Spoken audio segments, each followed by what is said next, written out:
Hello दोस्तों, आप सभी का स्वागत है हमारे कृषि विज्ञान यूट्यूब चैनल पर। मैं Sachin Singh, assistant professor, department of agronomy में कार्यरत हूँ। और आज इस वीडियो के माध्यम से एक बहुत ही इंपॉर्टेंट मैटर पर आपसे बात करना चाहता हूँ, क्योंकि बहुत सारे बच्चों ने हमें मैसेज किया, कॉल किया, और हमारे क्लास में भी बहुत बच्चों ने पूछा कि सर हम अभी यूपी गवर्नमेंट के एग्जाम्स जो हैं, जैसे कि आपका पीजीटी है या टीजीटी है, या कि आपका अभी सीनियर एग्रीकल्चर ऑफिसर हो गया, सीनियर एग्रीकल्चर असिस्टेंट की पोस्ट है हमारी, या हमने टीए का एग्जाम दिया है सर, तो हमने वहाँ पे एग्जाम दे रखा है सर, हमारा सिलेक्शन होने का चांस भी लग रहा है मुझे। लेकिन सर हम एडीओ जो है, हरियाणा गवर्नमेंट ने जो पोस्ट आई है एडीओ की, यानी कि एडीओ जो है एक बहुत अच्छे लेवल की पोस्ट है, एडमिनिस्ट्रेटिव लेवल की पोस्ट है एडीओ। तो उन्होंने पूछा कि एडीओ में हमें अप्लाई करना चाहिए कि नहीं करना चाहिए। ठीक है, तो देखिए मैं आपको दो तीन चीज़ यहाँ पे बताना चाहता हूँ, आप इन चीज़ों को समझ लीजिए पहले अच्छे से। इसके बाद आप डिसीजन लीजिए कि आपको अप्लाई करना चाहिए कि नहीं करना चाहिए। ठीक है, और मैं कहूँगा कि आपको जरूर अप्लाई करना चाहिए, लेकिन उसके पीछे आपका कारण क्या है उसको भी जान लीजिए। पहली बात तो ये है कि अगर आप यूपी में रहने वाले हैं, या आप राजस्थान के रहने वाले हैं, या बिहार के रहने वाले हैं, ठीक है, या आप हरियाणा के रहने वाले हैं, आप तो अप्लाई करेंगे ही करेंगे, है ना। तो आपका पहली बात तो एकदम बगल में है, बहुत ज़्यादा, मतलब कि एकदम कह सकते हैं आप कि दिल्ली से बगल में है, तो आपका मतलब कि ऐसा नहीं कि बहुत दूर आपको जाना है जॉब करने के लिए, पहली चीज़। ठीक है, दूसरी चीज़ ये है कि जब तक आपकी जॉब लग नहीं जाती है, किसी भी कोई भी जॉब जब तक आपकी लग नहीं जाती, तो आप ऐसा मत मान लिया करिए, श्योर मत हो जाया करिए कि नहीं हमारी जॉब हो ही जाना है। ठीक है, आपकी जॉब होगी जरूर अगर आपको लग रहा है तो, ठीक है। लेकिन आप ऐसा प्रिज्यूम करके नहीं चल सकते हैं ना कि आपकी हो ही जाएगी, हो सकता है कि कुछ और हो। वैकेंसी कभी कभी आप देखें रद्द हो जाती है, बहुत सारी चीजें होते हैं। मैं मतलब आपको निगेटिव नहीं बोलना चाह रहा हूँ, मैं निगेटिव बात नहीं करना चाह रहा यहाँ पे।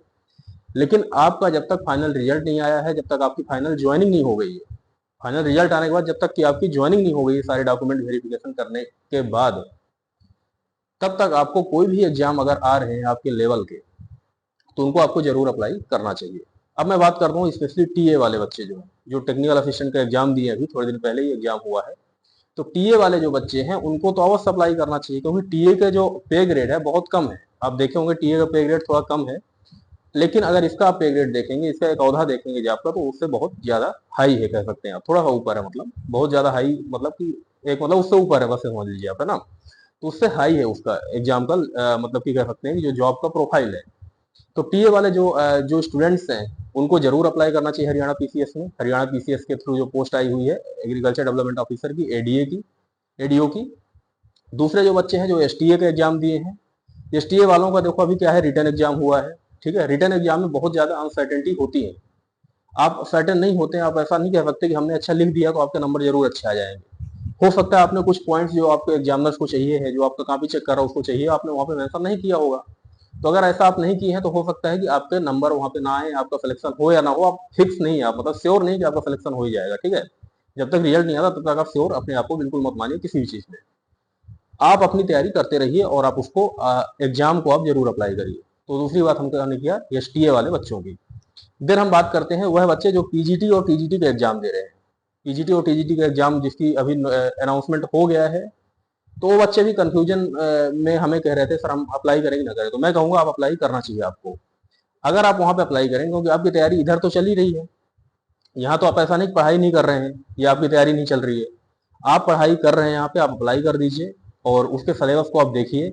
आप पाएंगे कि 70-80% सिलेबस जो है ओवरलैप कर रहा होगा, तो आप इसको जरूर अप्लाई करिए। दूसरी चीज मैं आपको बताना चाहता हूँ, कुछ बच्चों ने हमसे हमें हमसे हमसे क्वेरी की कि सर हमें मतलब कि अलग से पढ़ना पड़ेगा, सिलेबस अलग है, ऐसा है वैसा है ना। एक बात आप समझ लीजिए, पहले इंपॉर्टेंट चीज है जो कि आप जो है तो मैं आपको कहना चाहता हूँ कि ये जो आप अफवाहों में पड़े रहते हैं कि सर हमारा सिलेबस अलग हो गया, इस एग्जाम का सिलेबस अलग हो गया, उस एग्जाम का सिलेबस अलग हो गया। मैं आपको एक चीज बताना चाहता हूँ, बस एक चीज आप नोट कर लेना मेरी बात को।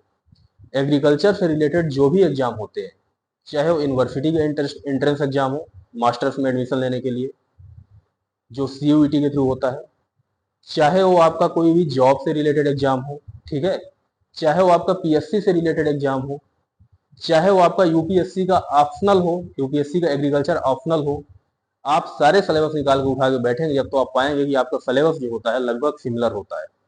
आपका सिलेबस कभी भी चेंज नहीं होता किसी एग्जाम के लिए, याद रखना।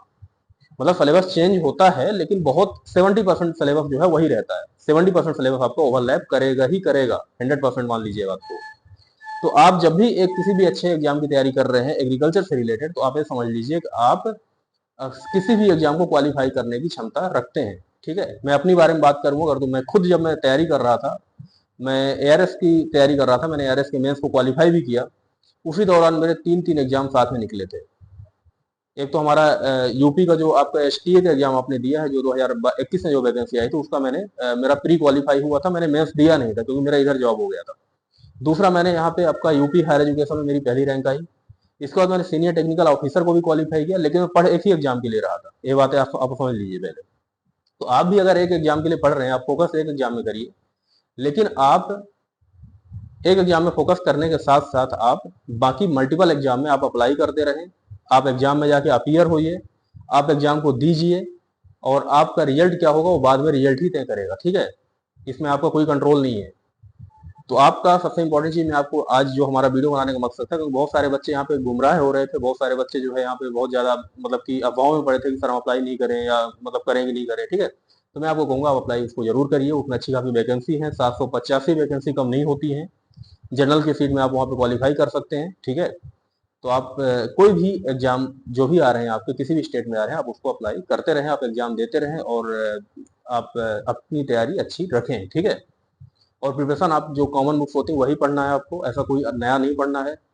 कॉमन टॉपिक होते हैं जो उन्हीं को पढ़ना है। वो जो टॉपिक्स हैं, जो भी आपका सिलेबस है, उसको मैं एक बार कभी आपसे डिस्कस कर लूंगा। ठीक है, दूसरी बात मैं बात करना चाहता हूँ, जो पीजीटी की तैयारी कर रहे हैं बच्चे, वो लोग अपना अच्छे से पीजीटी के सिलेबस को निकाल के और उसके सिलेबस वाइज अपना तैयारी को एक बार रिवीजन का मतलब कि वो रखें। ठीक है, रिवीजन करते रहे आप। ठीक है, और आप ऑब्जेक्टिव क्वेश्चन भी, आप कोई भी कॉमन बुक जो है आपकी ऑब्जेक्टिव टाइप बुक्स हैं, उसे आप सॉल्व करते रहे।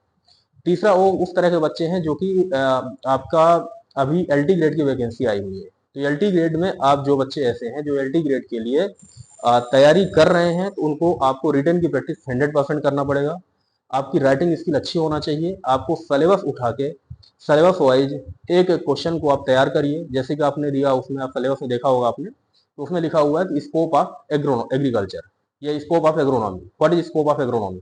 तो आप स्कोप ऑफ एग्रोनॉमी, आपके पास मटेरियल होना चाहिए, आपके 7-8 पॉइंट आपके रेडीमेड होना चाहिए पहले से, जो कि अब जब आपसे क्वेश्चन पूछा जाए कि define the agronomy and also give the scope of agronomy, तो आपको क्वेश्चन को आपको आंसर आना चाहिए। इसी तरह से आपको सिलेबस में जो भी चीजें मेंशन हो, आप उस तरह से अपनी तैयारी रखें। ठीक है, तो मैं आशा करता हूँ आपकी तैयारी अच्छी चल रही होगी, और मैं आपको ऐसे ही गाइड करता रहूंगा। और आज के लिए इतना ही काफी है, और ऑल द बेस्ट मेरी तरफ से। आप तैयारी अपनी करते रहिए, डटे रहिए, और इसके बाद हम आपको गाइड करते रहेंगे। Thank you so much.